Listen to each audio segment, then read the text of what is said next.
Chers amis, bonjour. Nous sommes le lundi 25 mai 2026. Il est 9h30. Quelques news de l'Arménie d'Alsar et de la diaspora arménienne. Donc lundi de Pentecôte, hein, voilà la tradition chrétienne, judéo-chrétienne. Voilà, nous sommes en lundi de Pentecôte aujourd'hui. Bon lundi de Pentecôte, tout simplement. Quelques informations de l'Arménie, de l'Alsar et de la diaspora arménienne. Le secrétaire d'État américain Marco Rubio sera en Arménie demain 26 mai, pour la signature de documents bilatéraux entre l'Arménie et les États-Unis, annoncé par le ministère arménien des Affaires étrangères. Marco Rubio sera à Yerevan demain 26 mai, donc une conférence de presse suivra avec les premiers ministres d'Arménie, les premiers ministres des Affaires étrangères, chef de la diplomatie d'Arménie, Arat Mirzoyan, et le chef de la diplomatie américaine, Marco Rubio. Il prévoit la signature d'un certain nombre d'accords bilatéraux entre l'Arménie et les États-Unis, et c'est une bonne nouvelle. Voilà. Nouvelle perspective ferroviaire pour l'Arménie, affirme Nikol Pachinian, qui publie une carte. Le premier ministre arménien, Nikol Pachinian, a publié sur sa page Facebook une carte présentant les nouvelles perspectives ferroviaires de l'Arménie. Le ministre de l'économie, Gevorg Bapoyan, a quant à lui publié un message indiquant que désormais l'Arménie pourra exporter des marchandises vers l'Union européenne via la ligne ferroviaire Arménie, Géorgie, Turquie, Union européenne. Auparavant, Nikol Pachinian avait annoncé que la ligne Akhal-Khalakhi, donc la région de Jabark, la région arménienne de Géorgie, la forte population arménienne, Akhal-Khalakhi, Kars, donc la ligne ferroviaire entre Akhal-Khalakhi et Kars, à l'instar de la ligne azerbaïdjanaise, était désormais ouverte pour les exportations arméniennes ainsi que les importations. Voilà, par la Géorgie, l'Arménie donc va importer et exporter de la Turquie. Prochainement, les lignes Arménie-Turquie, Arménie-Azerbaïdjan, puis Arménie-Iran via le Nakhitchevan seront mises en service, a annoncé donc le Premier ministre arménien. Nous assistons à ces événements dans un avenir proche. Nous assisterons à ces événements dans un avenir proche grâce à la mise en œuvre de l'accord sur la TRIPP, a indiqué Nikol Pachinian. Voilà, donc un élément de sa campagne également, pour Nikol Pachinian. Nouvelle étape dans le commerce direct dans le cadre du processus de normalisation, a indiqué Serdar Kilic, le haut diplomate turc qui s'occupe des relations entre l'Arménie et la Turquie, et l'ouverture prochaine de la frontière arméno-turque. Serdar Kilic qui s'est exprimé donc sur la ligne ferroviaire Akhal-Khalakhi-Kars pour l'Arménie. C'est ce qu'on a indiqué tout à l'heure, donc Akhal-Khalakhi, qui est la région de la ville de la région du Jabark, de la forte population arménienne de Géorgie, qui est au nord de la région du Chirac, au nord de Gyumri, mais en territoire de Géorgie. Bon, cette ligne, donc Akhal-Khalakhi, Kars, qui est la capitale, qui était la capitale de l'Arménie historique, mais qui est aujourd'hui en territoire de Turquie.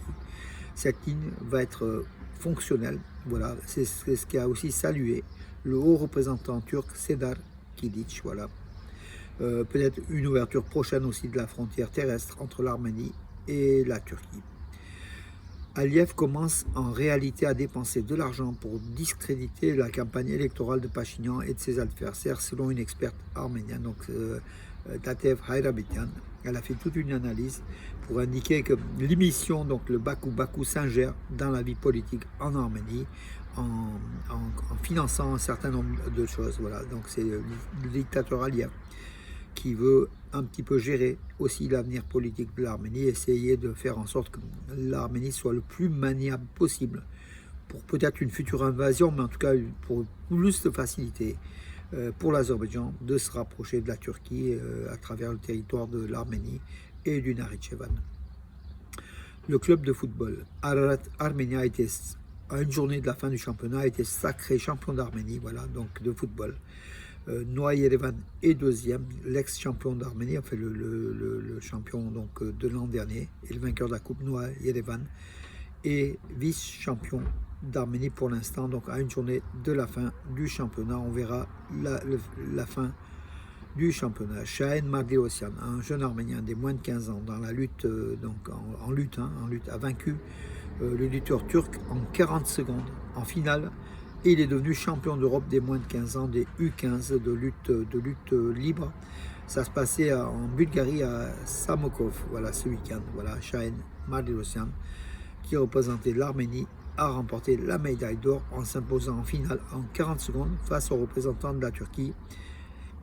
Voilà une bonne nouvelle. Et sans doute, Henrik Mkhitaryan, hier, a disputé le dernier match, le dernier match peut-être de sa carrière professionnelle avec l'Inter de Milan. On verra si son contrat sera prolongé ou pas. En tout cas, voilà, on pense qu'il va arrêter. Un certain nombre d'indices le font penser. On verra. Le footballeur le plus connu d'Arménie, des Arméniens, Henrik Mkhitaryan. Voilà, peut-être une vaine carrière ou une poursuite. On verra dans les heures ou dans les jours qui suivent. Il va l'annoncer. Les observateurs électoraux dénoncent en Arménie la participation forcée au rassemblement de Pachinian. Donc alors, des écoliers, des enseignants et d'autres employés du secteur public, des fonctionnaires, continuent d'assister au rassemblement électoraux du Premier ministre Nicole Pachinian. Voilà, donc pour faire croire qu'il a beaucoup de soutien, beaucoup de monde. Voilà, donc aussi il sollicite les fonctionnaires Nicole Pachinian pour avoir du monde dans ses tournées en campagne électorale. La campagne du contrat civil, il représente le contrat civil, il brigue un 3e mandat de Premier ministre d'Arménie après les élections du 7 juin prochain. Donc voilà, dans quelques jours, le 7 juin prochain, ce sera les élections législatives en Arménie, très très importantes pour l'avenir de Nicole Pachinian, pour l'avenir aussi de l'Arménie au niveau politique. On verra si Nicole Pachinian passe ou ne passe pas. En tout cas, il a fait beaucoup d'actions, Nicole Pachinian, mais il est aussi fortement critiqué. Donc il y a une opposition qui est assez vive derrière Pachinian. Et les sondages donc, le donnent en tête, mais il n'a pas la majorité. Donc il est en tête, mais sans la majorité, donc on verra. Ce sont des élections très très tendues, on verra. La campagne d'ailleurs a été très très dure, avec des gros mots, des mots très durs prononcés de part et d'autre, surtout dans le clan Pachinian. Donc voilà, ça traduit une nervosité peut-être aussi un risque du fait que peut-être que Nicole Pachinian, le groupe de Nicole Pachinian Contrat civil, a peur sans doute de ne pas passer, de ne pas être réélu. Voilà donc aussi la situation aujourd'hui en Arménie. Ce matin, donc 25 mai, des avions de chasse arméniens ont parcouru le ciel d'Yerevan, la capitale arménienne et de l'Arménie.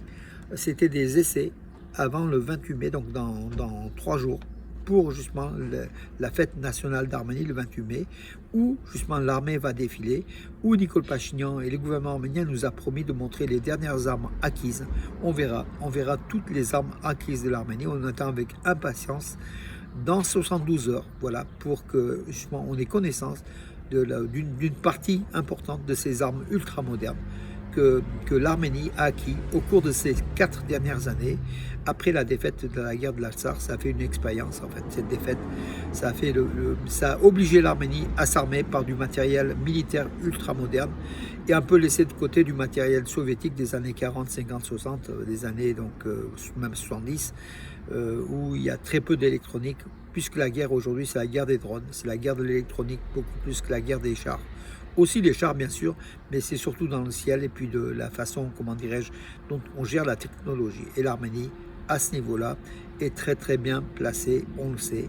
On verra les drones made in Armenia, fabriqués par l'Arménie, sur sans doute des plans israéliens, fournis sans doute par l'Inde, on verra.